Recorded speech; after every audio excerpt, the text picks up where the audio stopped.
Welcome back to the course Understanding Our Political Economy. This is Lecture 3, Essential Elements of Political Economy.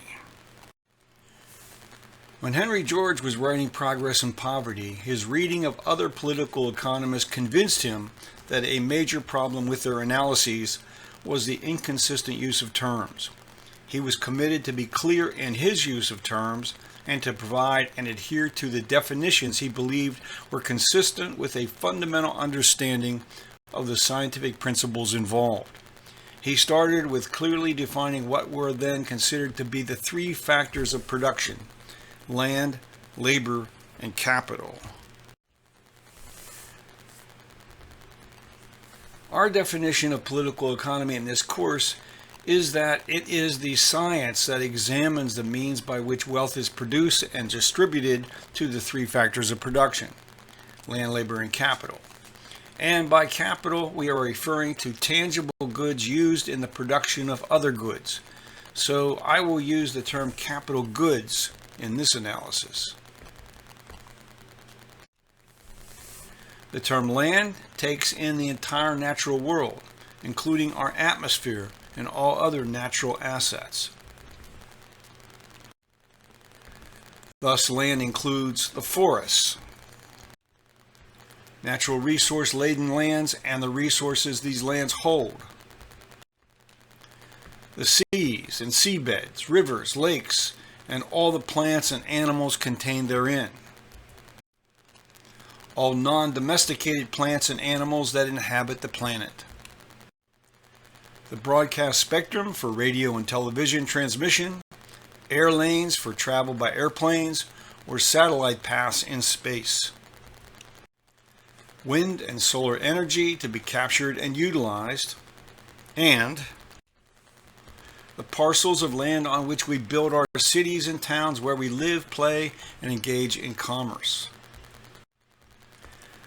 How access to nature is granted or awarded is a primary concern of the political economist. Central moral questions are involved. Is access to land, to nature, a right or a privilege? Should control over land be exclusive or conditional, awarded by competitive auction under a leasehold arrangement, or deeded by governments and thereafter sold owner to owner? An important characteristic of nature is that nature has a zero cost of production in terms of our labor and capital goods. Thus, nature is appropriately identified as the source of what we produce. Nature exists independent of human labor. We are an active factor of production and are referred to as labor. What we produce may or may not be capital goods, depending on what we do with what we produce. What we consume immediately does not enter into political economy. Its consumption eliminates the potential for any alternative use in the production of something else. With the introduction of increasingly sophisticated tools and machinery, our capital goods have become very efficient. Production processes evolved to become very specialized, incorporating methods that required the division of labor into narrower and narrower activities. Thus, to help describe the contributions of particular types of labor, political economy further divides labor into categories based on the closeness of labor's direct application to land and natural resources. These primary types of labor include resource extraction, agriculture, timber harvesting, fishing, and hunting. Once raw materials are produced, a secondary category of labor is engaged in milling, refining, combining, and processing of materials. And finally, materials are put into form when they are ready for use in manufacturing and assembly of finished goods, which are then transported to their final destination for sale and consumption. Also essential to our modern economic system are service providers. The size of the service sector of the U.S. economy continues to expand, even as we produce here or import from abroad more goods than ever before. In fact, The line between goods production and providing services is often very blurred. Architects and engineers are very much engaged in production. Accountants and lawyers, bankers and financial advisors, as well as insurers, are less so, but are involved in the securing of financing and other contractual relationships, meeting the needs of all parties involved. Henry George discusses the value of services to wealth production as follows. Labor always produces either wealth, which may or may not be capital, or services. Only in an exceptional case of misadventure is nothing produced. Misadventure more frequently results in the production of goods no one chooses to exchange money or other goods or services for, or at least for which no one will exchange enough of equal value to cover the cost of production. Economics, but not political economy, generally treats entrepreneurship as a special form of labor and a factor of production in its own right. In our study of political economy, the differences in individual ability are treated as the basis for specialization and the division of labor. People tend to gravitate to what they do best or have a natural inclination toward. Thus, given the same access to land and to capital goods, some individuals will be more productive than others. Some will devote their labor to business organization and management.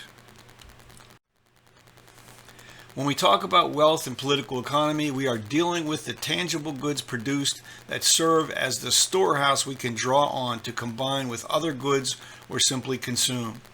Labor applied to land produces some form of good. However, to be counted as wealth, the good must meet specific criteria. It must, first, be the product of labor with or without the assistance of other capital goods, have exchange value in the marketplace, and satisfy some human desire. A common question that arises in the study of political economy is whether money is wealth. Later in this course, we will explore the subject in some depth. For now, our definition of wealth means that some forms of assets commonly thought of as wealth and that have an exchange value in markets are not considered wealth. These include currency and coinage. They are mediums of exchange that allow holders to acquire actual wealth more easily than by the bartering of labor for goods or other services. Gold and silver have historically been both commodities and, when converted into coinage, money that has a high intrinsic value. Precious metals, as coinage or bullion, have often backed paper currency in circulation, and of course, gold and silver have always been held by investors as hedges against the declining purchasing power of paper currencies issued by governments or banks. Also, other legal claims on material goods, such as mortgages and bonds, fall outside the definition of what is wealth. Most importantly, land is not included in our definition of wealth for the basic reason that nature is not produced by human labor. Nature is the source of all wealth, but is not wealth itself, even though access to much of nature commands a price charged by those who own or control land. In prehistoric times, most of what we produced was almost immediately consumed. Much of what we produced was lost because of the inability to preserve and store wealth. The amount we produced was small because people had not yet discovered how to convert wealth into effective tools, into capital goods, to facilitate greater wealth production per unit of labor. The introduction of new and more effective forms of capital goods brought on important changes in the overall organization of societies. The extended life and usefulness of capital goods, such as buildings, machinery, and other equipment, is what allows for the high standard of material well-being at least some of us experience. In the most basic sense, each of us requires access to the earth to survive. Thus, Henry George argues that the earth must be treated as a commons, accessible by all and under rules that guarantee full equality of opportunity. If the earth is in fact our shared commons, this should have become a governing principle of systems of property law in every society. Other than the ocean so far, however, most of the planet is claimed by some people to the exclusion of others. The challenge is how to allocate access to portions of the earth, protect what we produce with our labor as our private property, but prevent some from gaining a monopolistic degree of control over land and natural resources. Among economists today, there are some who do argue that land must be treated as a distinct factor of production and that land markets operate quite differently from markets for labor and capital goods. A key difference is that the supply of land is fixed by nature. That is, its supply is inelastic. Changes in the market price for land will not result in an increase in the total supply. This is reflected on a supply-demand chart by a vertical supply curve. In fact, under current economic policies, the supply curve for land is leftward leaning. As prices demanded increase, those who hold land have a financial incentive to hold it idle and off the market. The failure to distinguish land from capital goods under property law and taxation policies is the most serious consequence of the confusion created by neoclassical economics. As we will discuss in some detail, the result has been to encourage and reward speculation in all forms of land while imposing heavy tax burdens on labor and the owners of real capital goods. And so we've reached the end of Lecture 3.